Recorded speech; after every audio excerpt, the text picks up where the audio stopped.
Et voilà, c'est, mesdames, messieurs, chers invités, la chef du gouvernement tunisien, Madame Najla Bouden, son Excellence, la chef du gouvernement tunisien, Madame Najla Bouden, est arrivée. Bienvenue parmi nous.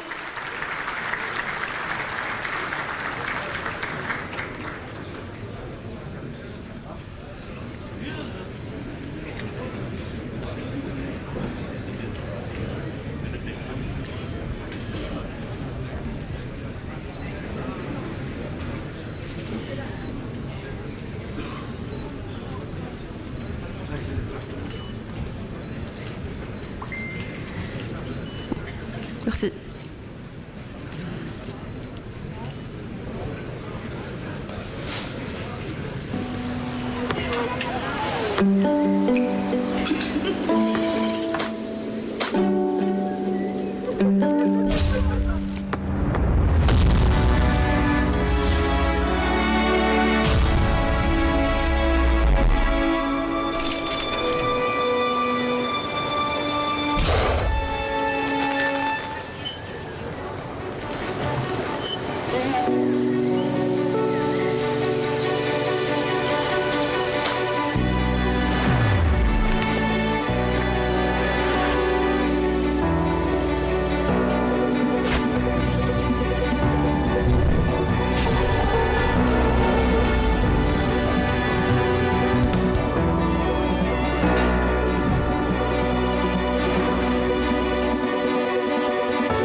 أصحاب السعادة، الوزراء المحترمون، ضيوفنا المميزون، ممثلو الوفود الرسمية، السادة المستثمرون، سيداتي سادتي، صباح الخير ومرحبا بكم في النسخة الخامسة من منتدى تمويل الاستثمار والتجارة في إفريقيا من تنظيم المنتدى التونسي الإفريقي للأعمال تحت شعار عقد كل التحديات.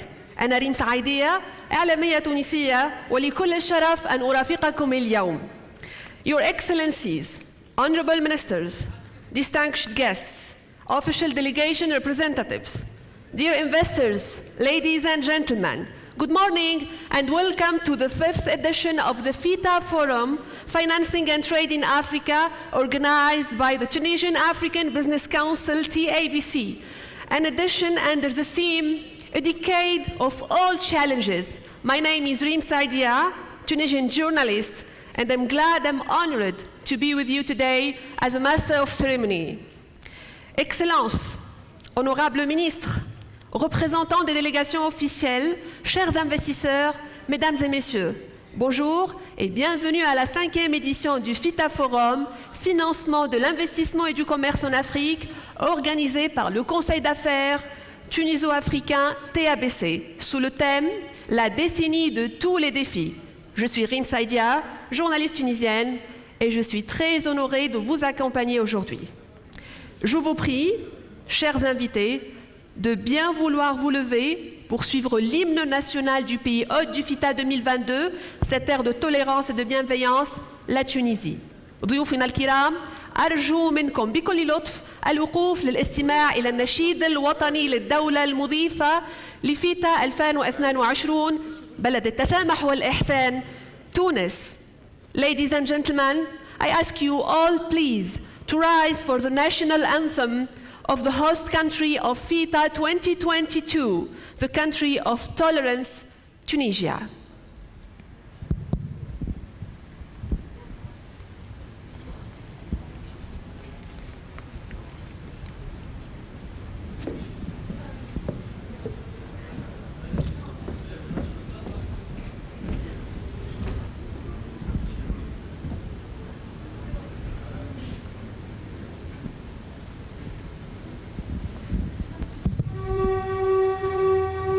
حماة الحمى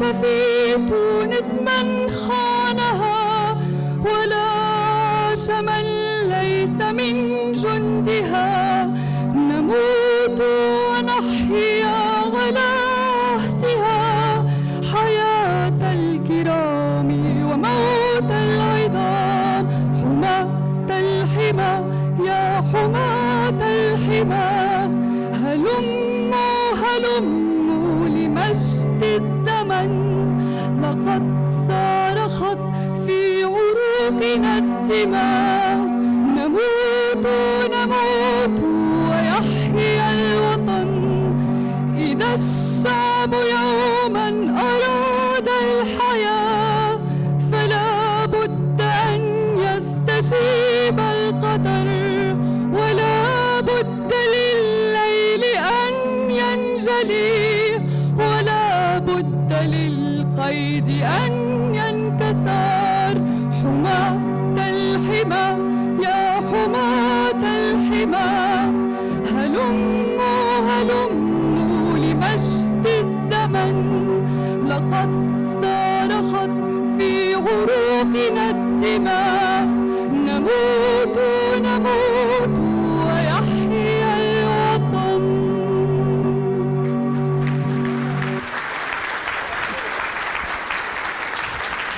Un grand bravo à Nour. Ça mérite beaucoup plus d'applaudissements. Il faut être, la salle, elle doit être beaucoup plus chaude que ça. C'était juste féerique, magnifique. Merci beaucoup à Nour Béchir Harbi. Mesdames, Messieurs, si vous regardez, vous vérifiez un tout petit peu, si vous avez bien sûr accès, vos calendriers, vous allez découvrir qu'aujourd'hui est une date très spéciale. On est le combien ? On est le 25. Le 25 mai, c'est la journée mondiale de l'Afrique. Et j'estime que c'est la meilleure des occasions pour célébrer, nous, Africains, le peuple de la joie et du bonheur, malgré toutes les difficultés. Célébrer notre Afrique, mais surtout la rêver. Nous avons traversé des moments très difficiles à cause de la crise sanitaire. En 2022, la crise continue, mais cette fois différemment. L'Afrique est confrontée à la fois aux effets continus de la Covid-19, mais aussi aux effets nouvellement ressentis du conflit russo-ukrainien. Une guerre qui nous expose à une triple crise, énergétique, alimentaire et financière. Mais comme le phénix, nous renaissons de nos centres. Et comme l'a dit Albert Einstein, au centre de la difficulté se trouve l'opportunité. L'énergie africaine est de retour. Les opportunités d'investissement en Afrique n'ont pas changé, elles sont toujours les mêmes. Africa is always the place to be. Vous êtes plus de 3000 à nous avoir rejoints aujourd'hui et votre participation est un message haut, clair et fort que l'Afrique est plus grande que n'importe quel défi. Vous êtes avec nous aujourd'hui parce que vous êtes capable de faire bouger les choses au sein de vos institutions, parce que vous êtes conscient que l'Afrique, c'est l'avenir. Alors bienvenue en Afrique, bienvenue en Tunisie. Aujourd'hui, l'Afrique vous ouvre grand les bras et vous offre tout en un seul endroit, sur une seule plateforme, le FITA. À partir de ce moment, 48 heures d'échange vous attendent, de grands débats, mais aussi de business. Je ne vous ferai pas attendre, je sais très bien que vous voulez en savoir plus, et c'est pour cette raison que j'invite Anis Jaziri, le président de la TABC, à me joindre. Anis.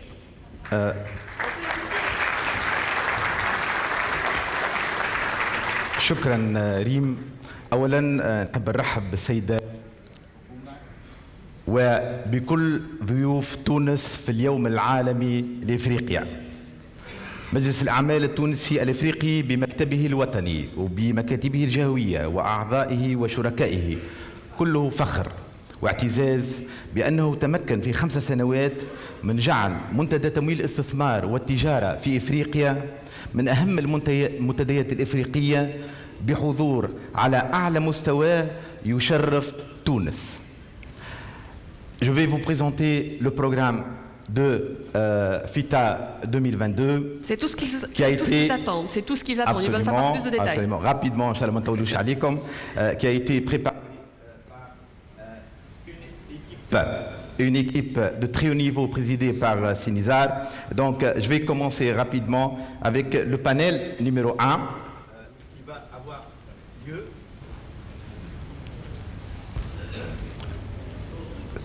C'est le financement de la relance et du développement des économies africaines post-Covid-19. Juste après l'ouverture officielle, on va démarrer avec ce panel qui sera...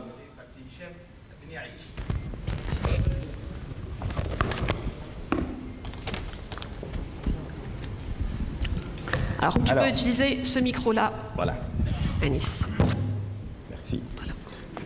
Alors, le deuxième panel, donc un panel très important, c'est l'Afrique, Union européenne, opportunité d'investissement et Global Gateway qui sera modéré par Stéphanie Wade. C'est un panel pour un peu mettre la Tunisie sur ce programme de Global Gateway avec des investissements de 300 milliards d'euros qui ont été annoncés lors du sommet Union européenne-Afrique.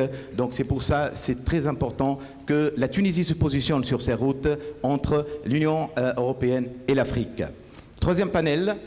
Le troisième panel, très important bien sûr, aussi sur le rôle du capital investissement et du capital risque dans la relance économique de l'Afrique, qui sera modéré par Mohamed Salah Frad, avec, comme vous voyez, des speakers des trois continents pour nous donner un petit peu le venture capital, comment il peut contribuer aussi au développement de l'Afrique.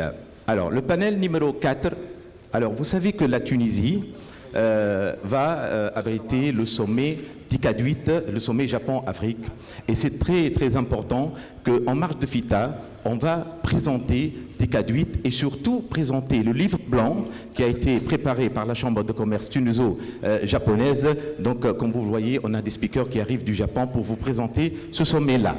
Ça, c'est le panel 4. Le panel 5, alors là, pour la première fois, on va parler du tourisme en Afrique. Et nous allons recevoir un ministre du tourisme de la Côte d'Ivoire, M. Msadek Pali, qui est un des plus grands entrepreneurs en Afrique dans le domaine dans le secteur du tourisme. Donc on souhaite à partir de ce panel-là lancer, Madame la chef de gouvernement, la stratégie tunisienne vis-à-vis de l'Afrique au niveau du tourisme. Panel 6, alors, qui sera modéré par Simon Khenfir, c'est les routes transsahariennes des corridors de croissance économique pour la région. Et nous sommes honorés de recevoir M. Mokhtar Gado Sabo, ministre de l'équipement du Niger, qui sera aidé avec M. Mohamed Salem Chioub, ministre du transport de la Libye, pour ce panel-là. Donc, je vais vous montrer une carte très importante, cette carte-là, pour voir au niveau de Tunis. Vous voyez, Tunis, elle est au centre. Donc, on peut y aller vers l'Afrique subsaharienne, ou bien à travers l'Algérie, la transsaharienne de l'Algérie, ou bien à travers aussi la Libye, comme vous voyez, Tariq al-Sahra. Donc, et puis, il y a aussi l'Égypte qui est en train de travailler aussi sur sa transsaharienne qui va relier Cairo avec Cape Town, et de l'autre côté, du Rabat aussi jusqu'à Lagos, et puis on arrive jusqu'à Cape Town. Donc, sur ce panel-là, on va parler comment ces corridors peuvent participer au développement du continent africain. Donc, je passe au panel numéro 7. On ne peut pas faire FITA sans parler de l'éducation. L'éducation, Talim, c'est la base. Donc, la construction d'un capital humain pertinent et de qualité pour le développement de l'Afrique, qui sera modéré par Mme Mariam Ben Salah en présence de notre ministre et un panoplie de speakers de très haut niveau. Et le dernier panel, panel 8, c'est notre aussi invité d'honneur de la 5e édition, c'est Kouria. Il y aura Korea, Tunisia, Africa Roundtable. Et comme les Coréens, pour votre information, c'est la première fois qu'ils participent à FITA, et surtout avec une très grande délégation de presque 60 à 70 investisseurs. Ils souhaitent utiliser la Tunisie comme plateforme vers l'Afrique subsaharienne. Nous sommes honorés de recevoir cette délégation. Alors, je passe rapidement maintenant du panel aux tables rondes. La digitalisation comme accélérateur de développement du continent africain, qui sera modérée par Mme Camille Dubreuil. La table ronde numéro 2, c'est Investisse dans la jeunesse africaine, les challenges à relever, qui sera modérée par Mme Mouneh Cheibi. On ne peut pas faire de FITA sans parler de la jeunesse et surtout de la femme. Table ronde numéro 3, très importante, qui sera présidée par notre ministre de l'Industrie et de l'Énergie, c'est les défis énergétiques, rôle des agences de maîtrise de l'énergie. Et nous avons avec nous ici plusieurs directeurs généraux d'agences de maîtrise de l'énergie de l'Afrique qui vont participer à cette table ronde-là. La table ronde numéro 4, c'est une table ronde spéciale Corée, Tunisie, Libye. Les Coréens, ils ont voulu aussi utiliser la Tunisie comme plateforme pour rentrer sur le marché libyen. Et ça, c'est très important pour la Tunisie. Et la table ronde, la dernière table ronde, c'est le défi de développement du commerce interafricain post-Covid-19 qui sera modéré par M. Pierre Bangrou, qui vient spécialement de Côte d'Ivoire. Comment développer le commerce interafricain. Ça, c'est... Rim, voilà, un petit peu rapidement, j'espère que ce n'est pas lent, le programme de FITA 2022. C'était le programme, je crois que c'était très clair. Après, on se pose des questions par rapport à tout ça, des invités des 4 coins du monde, des 4 coins de l'Afrique. Comment vous avez fait, Anis, pour réunir tout ce beau monde aujourd'hui? On sait très bien qu'il y a des milliers qui nous suivent sur les réseaux sociaux en direct live. Absolument. La présence africaine et mondiale exceptionnelle à la 5e édition de FITA 2022 est due essentiellement à un travail acharné de toute l'équipe de TABC que je remercie depuis sa création le 15 mai 2015, mais surtout sur la mise en place d'un réseau de partenaires de haut niveau et un travail de réseautage et de maillage qui a permis d'atteindre cet objectif. Alors, je commence par inviter certains de nos partenaires, j'espère qu'ils seront là. Je vais commencer avec le vice-président de la Chambre de commerce, d'industrie et du Niger, M.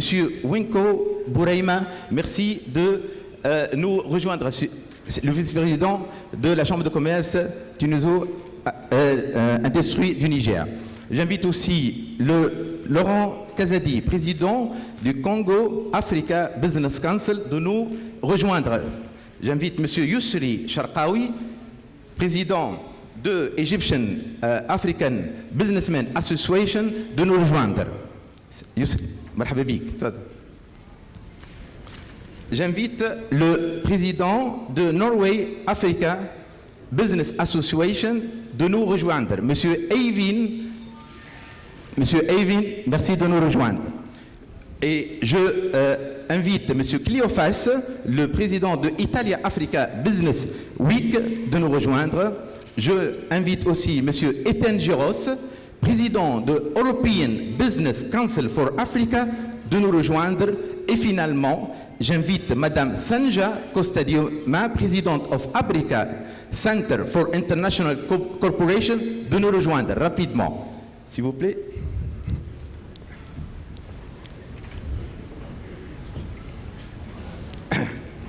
Donc, voilà un petit peu l'image que nous avons voulu aujourd'hui donner au monde, c'est-à-dire comment nous avons pu aujourd'hui réunir à peu près plus que 500 chefs d'entreprises qui sont venus des 4 coins du monde. C'est vraiment à travers nos partenaires dont je remercie infiniment et je souhaite faire une petite photo de souvenir avec, si Madame la chef de gouvernement, s'il vous plaît, vous pouvez juste venir au milieu, voilà.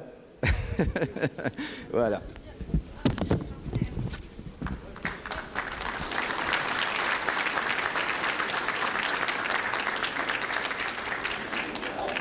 Merci beaucoup. Shukran, shukran. Thank you very much. Thank you very much. Thank you. Thank you. Une très belle photo. Merci beaucoup, Anis. Et maintenant, c'est ma partie préférée, sincèrement. J'aime bien les success stories. J'adore les histoires de succès. Et là, on va parler de ça, exactement. Il est temps d'attribuer les prix à nos success stories africaines. Beaucoup d'inspiration, beaucoup de rêves surtout. Eux aussi, ils connaissent très bien les défis, mais ils étaient plus grands que les défis parce qu'ils sont africains. Ils connaissaient l'ancien récit, mais ils sont le nouveau récit. Parfois, il suffit d'y croire, tout simplement, et c'est exactement ce qu'ils ont fait. Alors commençons par l'entrepreneur africain de l'année, et pour lui remettre le prix, j'invite M. Hani Selem Sombel, le PDG de ITFC, à me rejoindre sur scène. I invite Mr. Hani Selem Sombel, the CEO ITFC, to join me on the stage.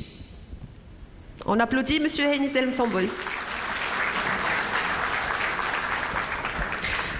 Notre lauréat a parcouru le monde pour une grande et belle histoire qui a commencé à Bamako en 1993 pour créer la chaîne hôtelière phare de l'Afrique de l'Ouest, qui continue d'ailleurs son expansion sur l'Afrique. On parle d'Azalaï. Mesdames, Messieurs, sous vos applaudissements, accueillant Monsieur Mossadegh Bali.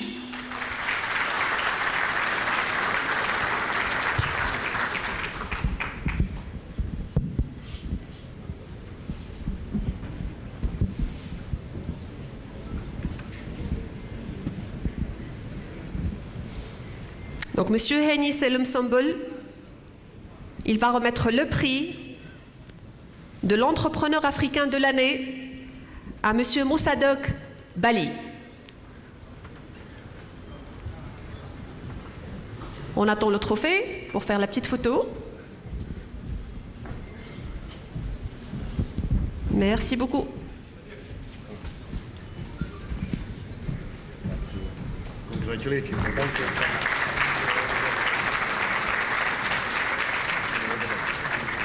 Et puis un petit mot de la part de Monsieur Mossadegh Bali. Je n'étais pas venu pour prendre un prix, mais je ne vais pas bouder mon plaisir. Je voudrais tout d'abord remercier Madame la chef du gouvernement et toutes les autorités tunisiennes de cette invitation et de cet honneur qui m'est fait à moi et à mon pays, le Mali. Et je suis très heureux d'avoir à mes côtés l'ambassadeur du Mali en Tunisie. C'est le jour de l'Afrique, donc le 25 mai. C'est une fête pour l'Afrique. Azalaï est une chaîne hôtelière panafricaine, donc nous fêtons aussi l'entrepreneuriat africain, Cross Borders. Donc nous avons, comme vous l'avez dit, nous avons commencé au Mali et nous avons essaimé en Afrique de l'Ouest. C'est aussi une invite à tous les entrepreneurs africains d'entreprendre sur le continent. Voilà, c'est un continent aux multiples atouts, sa jeunesse, sa surface, son énergie, mais surtout ses besoins dans tous les domaines. Et je pense que ce forum est l'endroit idéal pour justement les entrepreneurs africains de connecter, de faire des projets ensemble et vraiment de tirer vers le haut notre continent. Et je pense aussi que la présence du chef du gouvernement tunisien magnifie ce panafricanisme et donc plein succès à notre cher continent, l'Afrique. Merci encore une fois. Une très belle histoire de plus de 40 ans. Merci. Merci. Monsieur Henny Sambol, vous voulez dire quelque chose rapidement? لو تود تدخل بصفة سريعة فقط كلمة. تفضل سيد هاني سامبل. تفضل. طيب، بسم الله الرحمن الرحيم. أولا دولة السيد رئيسة الوزراء، أصدقائي الأعزاء السيد أنيس جزيري، الأستاذ الفاضل مع الأستاذ نزار بن يعيش، بقدر سعادتي اليوم في زيارة تونس، وكل مرة الحقيقة أزور فيها تونس أشعر بسعادة غامرة عندما تطأ قدماي هذه الأرض الطيبة ومقابلة أهلها الطيبين.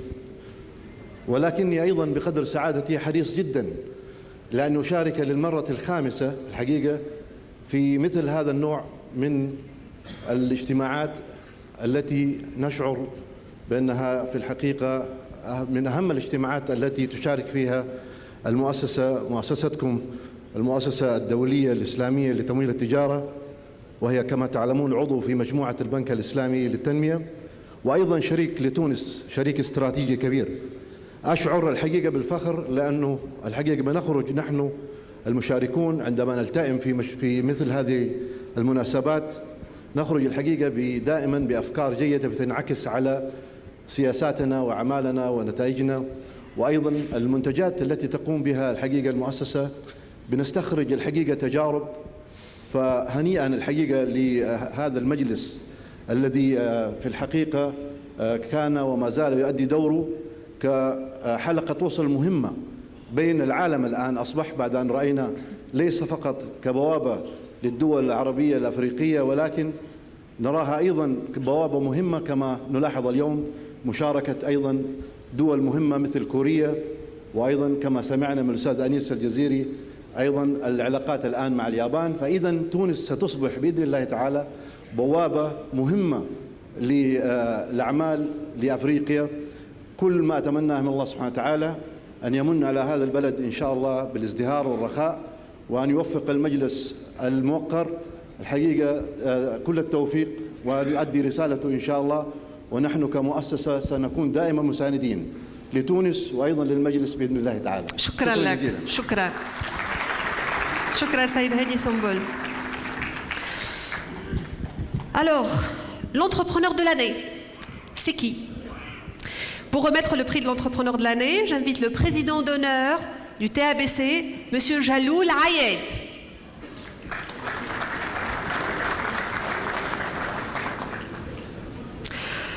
Lui, il a compris, notre lauréat bien sûr, qu'un rêve qui ne se réalise pas est un rêve qui n'a pas été assez rêvé, tout simplement. C'est pour cette raison que lui, il a très bien rêvé.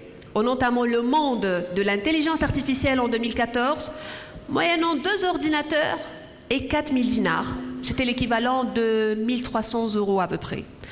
Aujourd'hui, sa boîte est classée parmi les 100 startups d'intelligence artificielle les plus prometteuses au monde 3 ans de suite. Une histoire d'une startup qui a commencé à Tunis, mais qui actuellement conquiert le monde. Je crois que vous avez compris. Je parle de qui? Exactement. C'est l'histoire d'Instadip. Le prix de l'entrepreneur de l'année est décerné à Karim Bguir. Sous vos applaudissements, s'il vous plaît. Une fierté tunisienne.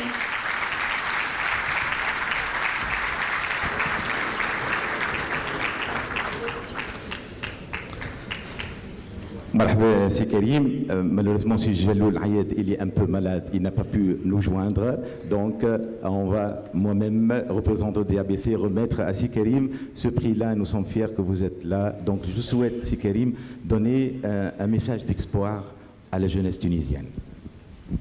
Bonjour à tous, merci pour votre accueil. Et voilà, je voulais quelque part vous donner un message d'espoir.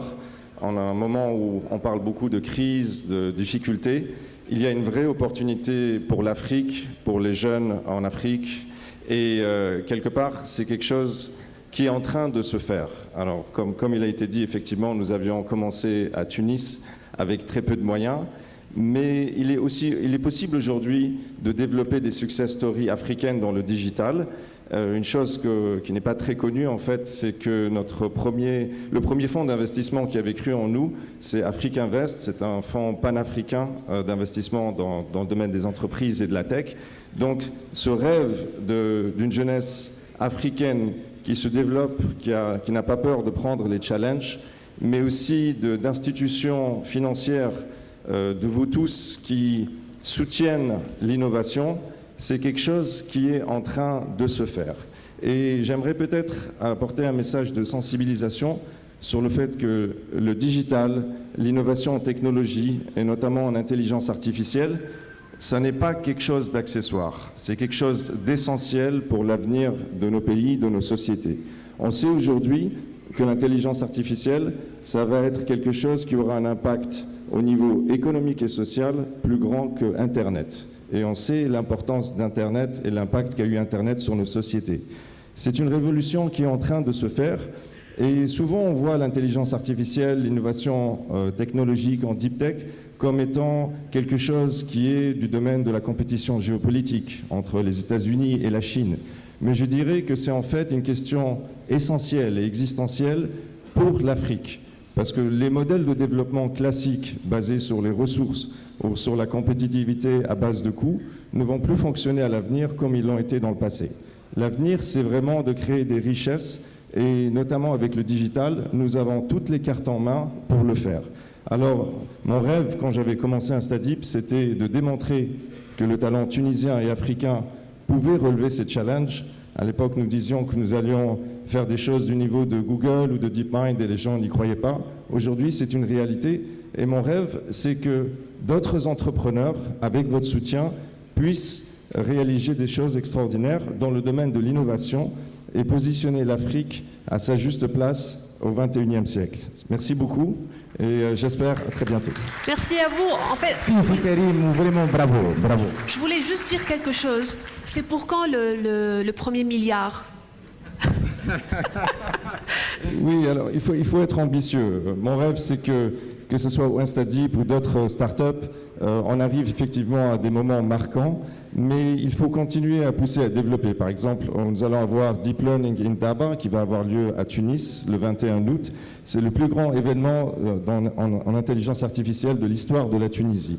Nous allons avoir des leaders de Google, Apple, Microsoft qui vont venir pour la première fois en Tunisie rencontrer les meilleurs talents, non seulement de Tunisie et d'Afrique. Donc, il faut y croire et nous verrons bien. Merci beaucoup, Karim Guir. Merci beaucoup. On lui remet le trophée. En tout cas, son rêve, il ne peut que faire rêver. C'est ça, en fait. C'est tout ce qu'on cherche en Tunisie actuellement. C'est l'optimisme, le rêve, en Afrique aussi. On l'applaudit encore une fois. Merci beaucoup, Karim Guir.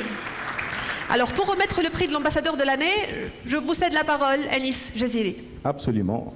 Comme chaque année, on remet le prix de l'ambassadeur de l'année. Cette année, c'est une femme. Et c'est une femme exceptionnelle. Comme je disais, j'ai fait un roadshow avec Sinézar sur beaucoup de capitales en Afrique, surtout en Europe, pour préparer ce FITA 2022. Et cette femme-là, elle m'a vraiment aidé. Elle est au nord-nord de notre globe. Et elle m'a aidé à avoir des fonds d'investissement souverains qui sont là pour la première fois. Des chefs d'entreprise aussi. Et surtout, elle m'a aidé à mettre en place un agreement, un partenariat avec Norway Africa Business Association. Donc, l'ambassadrice de l'année, c'est Madame Amel Benyounis, notre ambassadeur en Norvège. Donc, Madame Amel, elle n'est pas là. Donc, je vais remettre son prix à Madame le chef de gouvernement parce que c'est elle qui représente un petit peu. Voilà. Le prix de l'ambassadeur de l'année.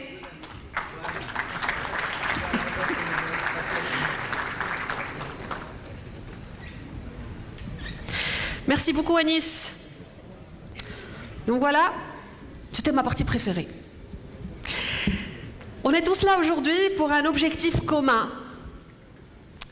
Beaucoup d'ondes positives. Et l'objectif commun, c'est de reconstruire le continent d'une manière plus durable, plus équitable surtout, plus inclusive.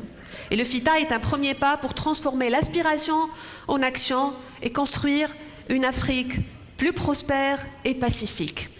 Le comité d'organisation du FITA y a cru, et c'est pour cette raison que je profite de l'occasion pour les remercier, et je cède encore une fois la parole à Anis pour le faire aussi. Absolument. Le comité d'organisation, ils ont fait un travail extraordinaire depuis 6 mois, un travail presque journalier pour préparer FITA. Donc je tiens à remercier M.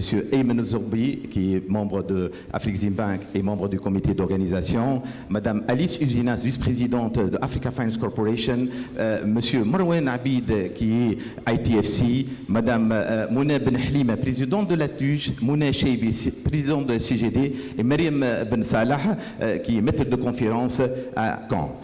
Comme vous voyez, la parité, elle est bien respectée au niveau du comité d'organisation. Et je vais remettre le prix à quelqu'un qui a fait un travail exceptionnel, que je remercie vivement, à Sinézar Yaïch.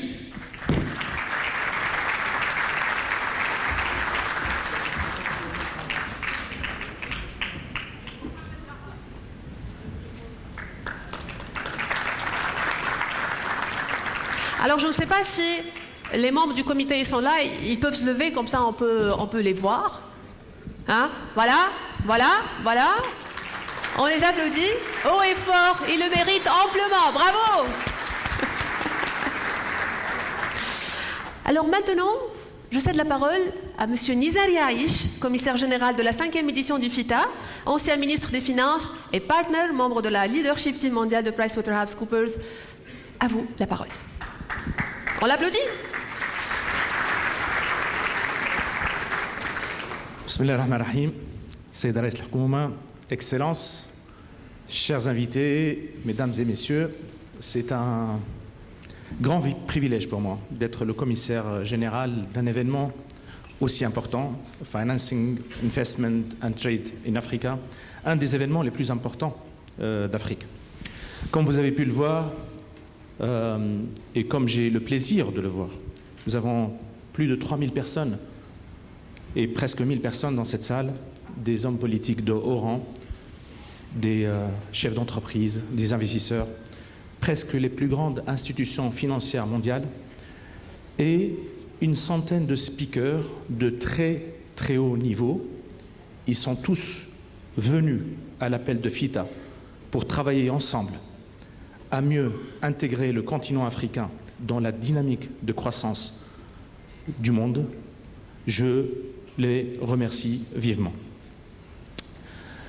Donc, FITA démarre de bon augure. J'aimerais que, en mon nom personnel, au nom du comité d'organisation et de l'excellente équipe de TABC, vous adressez la plus chaleureuse bienvenue et vous adresse toute ma reconnaissance.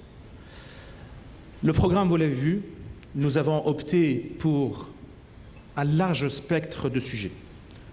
Donc on parle de sujets économie, finance, infrastructure, digital, tourisme, etc., etc. Donc il y a tellement de sujets et je suis très confiant avec l'équilibre ou l'excellent mix de speakers de très haut niveau avec ces qualités de sujets. Je pense qu'on va sortir vraiment des messages très très forts à l'issue de FITA. Grâce à vous et grâce à ce programme, Tunis est la capitale de l'Afrique, aujourd'hui et demain, avec tout ce que ça implique en termes d'honneur, mais aussi en termes de responsabilité, pour que vraiment l'outcome, l'output, le résultat de ces discussions et de ces 2 jours soit vraiment à la hauteur des attentes. Alors, FITA, c'est bien sûr un milestone important. Donc 2 jours, un milestone important, mais il y en a d'autres. Et je vais me permettre aussi de faire la promotion d'autres événements, comme Tunisia Investment Forum, qui va avoir lieu dans 1 mois, à peu près. Il y aura aussi TICAD 8, Tokyo International Conference on African Development, dans 3 mois, fin août. Il y aura aussi le sommet de la francophonie, un milestone tout aussi important. Et nous avons essayé d'œuvrer à la complémentarité, autant que possible, entre ces événements-là, pour maximiser les bénéfices pour la Tunisie et pour l'Afrique. Je vais juste me permettre de rappeler que pour moi, le succès de ces événements-là, au-delà du fait de se voir, etc., de se réunir, c'est vraiment ça se mesure par le pragmatisme. Ça se mesure par la mise en œuvre réelle et concrète sur le terrain des partenariats et des projets qui auront été discutés pour qu'il y ait une valeur ajoutée réelle et distribuée pour les Tunisiens et pour les Africains principalement. Donc ça, c'est mon premier message. Maintenant, pour placer le FITA dans son contexte et dans son contexte mondial. Je ne vous apprends rien. Nous sortons d'une période et encore d'une pandémie qui a eu un lourd impact. Donc au risque, c'est rajouter des incertitudes. Et aussi avec les augmentations des tensions géopolitiques actuelles, avec la guerre en Europe maintenant, une guerre lose-lose. Tout ça a pesé lourd et continue à peser lourd. Certains pays africains, et dans le monde d'ailleurs, ils ont vu leur taux d'endettement augmenter de 10 à 15% par rapport à leur PIB respectif en l'espace de quelques années, et ça continue, parce que l'onde de choc continue à se propager. Et je réalise, et je mesure, en tant qu'ancien ministre des Finances, le poids de ces contraintes sur les budgets des États et aussi sur la marge de manœuvre que peuvent avoir les États pour investir à moyen et à long terme et pour relancer la machine. Donc ça, c'est le contexte. Mais se limiter à ce contexte-là, ça serait réducteur. Parce que si on revient un peu plus en arrière et on regarde un petit peu les décennies qui se sont passées, il faut aussi admettre et le dire d'une manière très claire, que la tendance globale jusqu'à présent n'était pas bonne. Surtout pour les pays africains. On n'était pas sur une bonne trajectoire. Il faut le dire. Globalement, si on regarde d'une vue hélicoptère, en tant qu'humanité, nous n'avons jamais été aussi riches. Nous n'avons jamais été aussi riches. Il y a des actifs financiers en centaines de trillions d'équivalents dollars, n'est-ce pas? Et aussi, nous n'avons jamais accumulé autant de savoir. Et pourtant, nous n'avons jamais eu autant d'inégalités dans le monde, dans les pays développés et surtout vis-à-vis, en comparaison avec certains et la plupart des pays africains. Donc, dans ce contexte-là, moi j'ai une conviction, et là on est en train de discuter aussi à Davos, peut-être qu'on pourra en parler un peu plus tard aussi, c'est que dans ce contexte-là, les inégalités, c'est ma conviction, fragilisent l'économie mondiale. Et qu'un monde avec autant d'inégalités ne peut pas gagner. Et qu'aucun pays au monde ne peut gagner dans la durée, dans un monde qui perd. Et si on acte vraiment ces principes-là et qu'on a vraiment cette conviction-là, peut-être qu'on changera un petit peu les tendances. Maintenant, on peut analyser davantage pourquoi ces inégalités-là. Je peux en citer un ou deux exemples.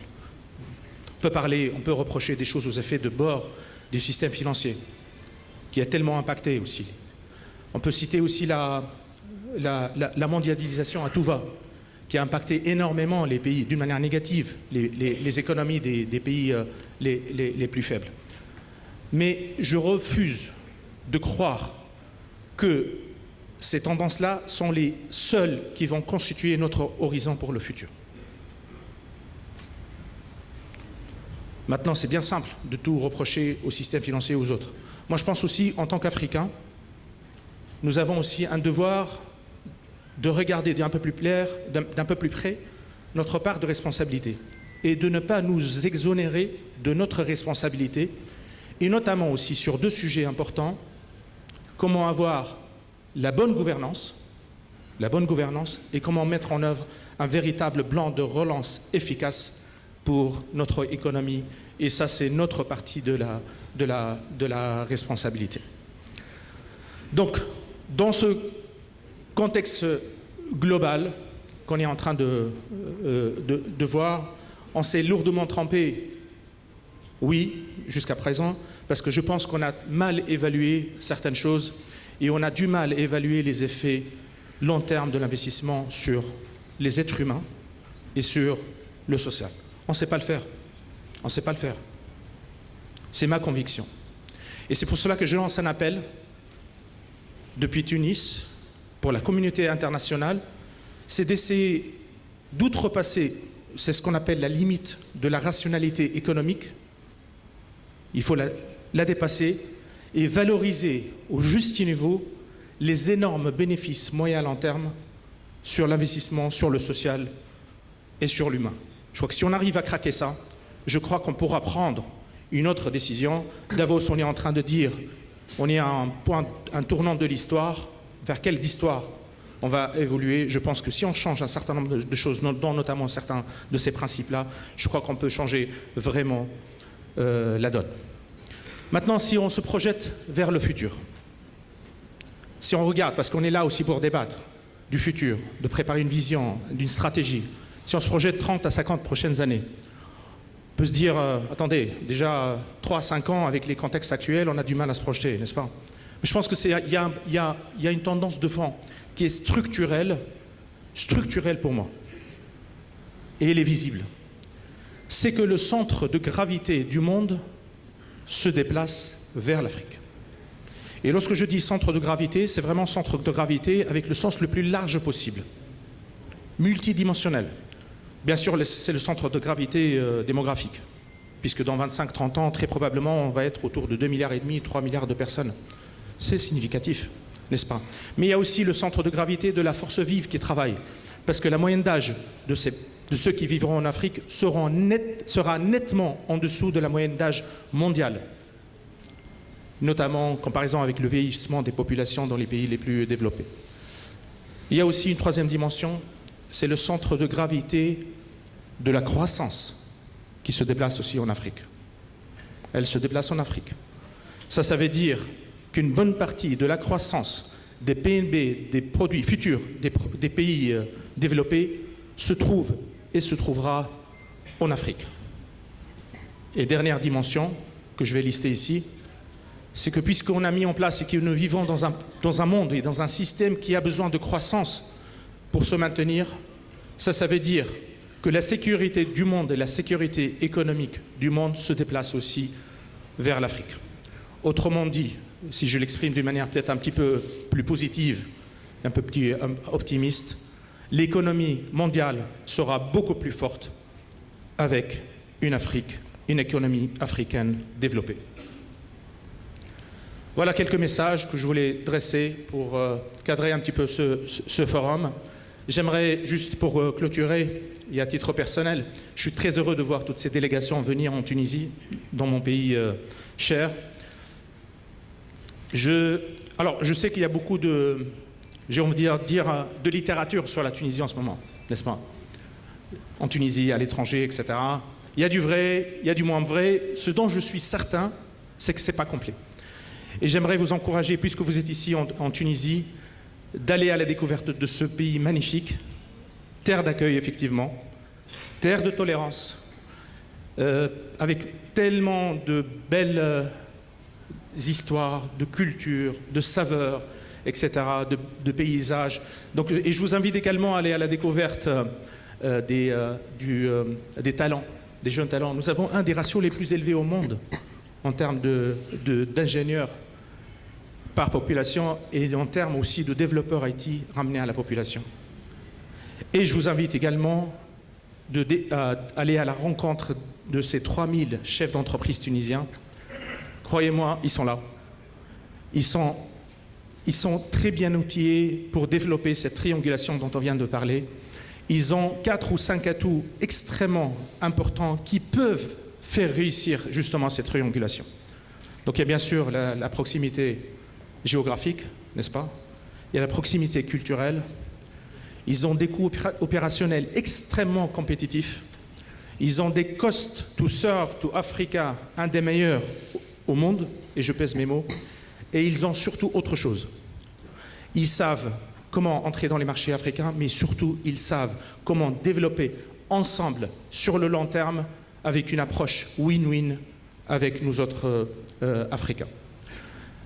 Je vais en terminer là. Mon dernier message, compte tenu de ce contexte extrêmement important et compte tenu de la qualité de nos speakers, assez exceptionnels, j'ai envie de dire, je vais former un vœu, c'est que ce qui va guider nos travaux pendant ces 2 jours, l'état d'esprit et la méthode, va vraiment aboutir à des idées fortes qui vont hisser le niveau de l'ambition de l'Afrique. Je vous remercie. Merci beaucoup, c'était Lisa Riaïch.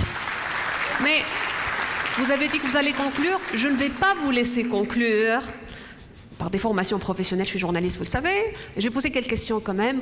Vous avez évoqué un sujet qui me tient vraiment à cœur. C'est une grande bataille, c'est les inégalités. Et comme vous le savez très bien, et vous l'avez déjà mentionné, l'Afrique, c'est un continent, c'est le plus jeune continent au monde.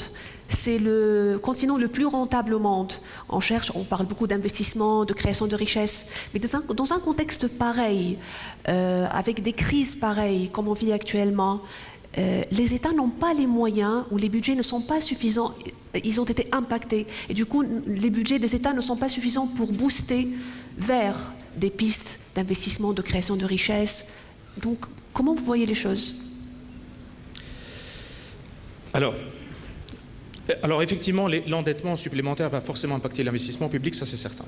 Donc, alors, comment faire déjà en tant qu'humanité? Comme je l'ai dit tout à l'heure, nous n'avons jamais été aussi riches et nous avons les moyens globalement. Des centaines de trillions d'euros, etc. Mais il y a des solutions aussi concrètes. Et moi, à titre personnel, je crois beaucoup au partenariat public-privé. Je crois beaucoup aussi à une grande tendance qui se fait aujourd'hui en Asie, qui est ce qu'on appelle les Publicly Assisted Projects. Donc j'encourage vivement à approfondir cette piste-là.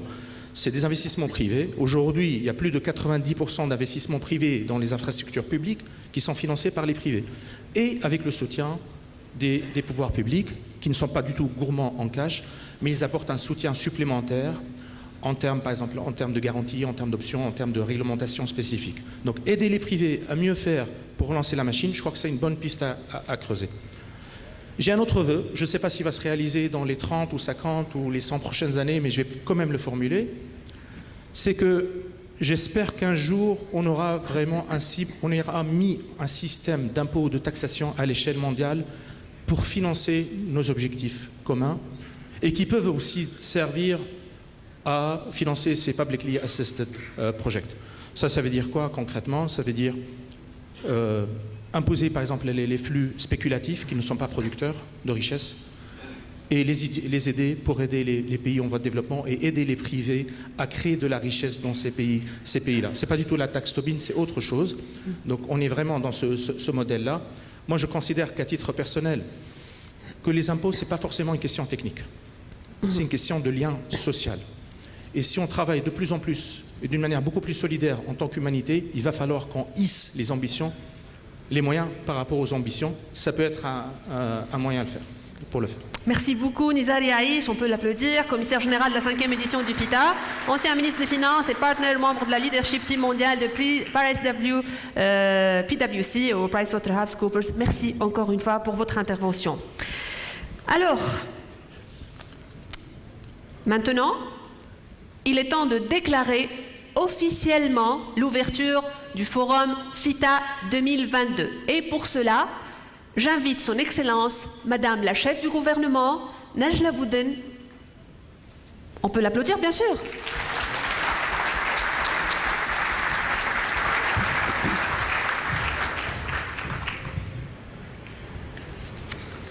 Bismillahirrahmanirrahim.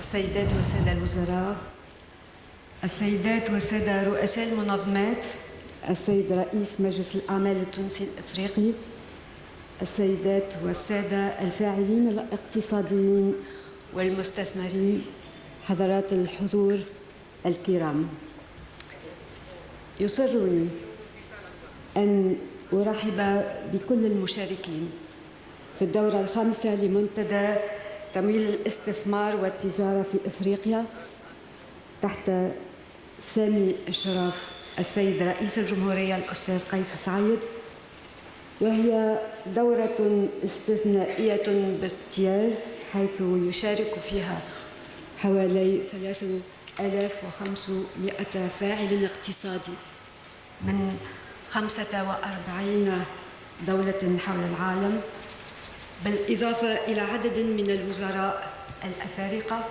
ورؤساء منظمات وعدد كبير من المؤسسات المالية العالمية. إن مجلس الأعمال التونسي الإفريقي قد اختار كما قلتم يوم 25 ماي 2022 لافتتاح المنتدى، وذلك لرمزيته حيث يوافق اليوم العالمي لإفريقيا، ويطيب لي في هذه المناسبة أمام هذا الحضور الموقر والمتميز أن أقدم تهاني لقارتنا العزيزة، وكذلك رسالة مفادها أن تونس إفريقية وجهة للاستثمار، وأن الفاعلين الاقتصاديين لهم ثقة في القدرات التونسية التي أثبتت أن تونس لها دور ريادي في قاراتنا. كما تعلمون تمتاز تونس بموقع استراتيجي بالغ الأهمية، وقد قامت ولا تزال تقوم بدور محوري في التعاون الدولي وفي إدارة المشاريع والبرامج مع دول القارة الإفريقية بالشراكة مع الدول العربية والأوروبية والآسيوية. حضرات السيدات والسادة، إن عواقب جائحة كوفيد-19 والأزمة الأوكرانية الروسية، وخاصة منها الارتفاع المفرط في أسعار المواد الأولية والمواد الغذائية والمحروقات، قد أضعفت اقتصاد الدول الإفريقية كمعظم دول العالم، فيتحتم علينا بلورة تصورات جديدة ومبتكرة لرفع تحديات القارة الإفريقية ودفع التنمية الاجتماعية والاقتصادية والنمو وتطوير الاستثمار وممارسة الأعمال التجارية. تواجه قارتنا تحديات كبيرة، نذكر منها خاصة نقصاً في البنية التحتية وضرورة إيجاد حلول لتوفير الأمن المائي والغذائي والطاقي والبيئي. إن طموحاتنا في إفريقيا كبيرة، من أولوياتها تعزيز التربية والتعليم العالي والبحث العلمي والاقتصاد الرقمي والمجتمعات الذكية داخل السوق الإفريقية لتحقيق نمو مبتكر وشامل ومستدام من شأنه أن يشجع على تحرير طاقات الشباب وتعزيز دورهم داخل المجتمع. كما يمثل الاقتصاد الأخضر من خلال الاستثمار في الطاقات النظيفة والمتجددة وتشجيع المبادرات والمشاريع توجهاً استراتيجياً سيساعد على مواجهة التغيرات المناخية واحتواء آثارها على القارة الإفريقية. حضرات السيدات والسادة، ونحن إذا تستعد تونس خلال الأشهر المقبلة لاحتضان المنتدى التونسي للاستثمار الذي سينعقد في جوان، والقمة الثامنة لمؤتمر طوكيو الدولي حول التنمية الإفريقية تيكاد 8 في أوت، والقمة الفرنكوفونية في نوفمبر 2022، فإننا نسجل بارتياح تقدماً مشجعاً للتحضيرات ونسبة عالية للرغبة في المشاركة. كل هذه المواعيد ومنها منتدى فيتا 2022 تمثل فرصة للمؤسسات والفاعلين الاقتصاديين للقاء مع الممولين الدوليين والمانحين الإفريقيين وصناديق الاستثمار لمناقشة الآليات المالية لإنعاش الاقتصاد الإفريقي وأدوات تنمية التجارة بين بلدان الإفريقية ورافعات الاستثمار في القارة. كما ستنظم مائدات مستديرة حول تطوير العلاقات الثلاثية بين اليابان وتونس وأفريقيا، كذلك أوروبا تونس وأفريقيا، وكوريا وتونس وأفريقيا، والتي ستمكن الفاعلين الاقتصاديين لاستكشاف القدرات التونسية وتسجيل الدور الفاعل والمحوري لتونس. وتمثل أيضاً هذه المواعيد فرصة لعرض استراتيجية الاتحاد الأوروبي، لا سيما البوابة العالمية Global Gateway، وهي استراتيجية أوروبية تهدف إلى تطوير روابط ذكية ونظيفة وآمنة في مجالات الرقميات والطاقة والنقل وتعزيز أنظمة الصحة والتعليم والبحث في جميع أنحاء العالم. حضرات السيدات والسادة، تتطلع تونس إلى تعزيز علاقات الشراكة جنوب والتعاون مع الدول الإفريقية لتحقيق ما تنشده الشعوب الإفريقية من تنمية دائمة وازدهار وسلم اجتماعيين وتطوير التبادل التجاري والاقتصادي. وقد تعد هذه التحديات من بين أهداف التنمية المستدامة لسنة 2030 المنصوص عليها في أجندة الأمم المتحدة، والتي سنعمل جميعاً على تحقيقها. وبخصوص التبادل التجاري للقارة الإفريقية، فإن الأرقام الخاصة بالقارة الإفريقية لا تمثل إلا 2% من التجارة العالمية، مع العلم وأن نسبة عدد سكانها يمثل 17% من سكان العالم، كما يمثل التبادل التجاري البيني في إفريقيا 17% مقارنة ب 59% لآسيا و68% لأوروبا. ونثمن في هذا الصدد بعث منطقة إفريقية لتبادل الحر في سنة 2020، والتي مكنت من حذف 90% من التعريفات والتقليص من الحواجز الأخرى وإحداث سوق موحد مع حرية تبادل البضائع والخدمات.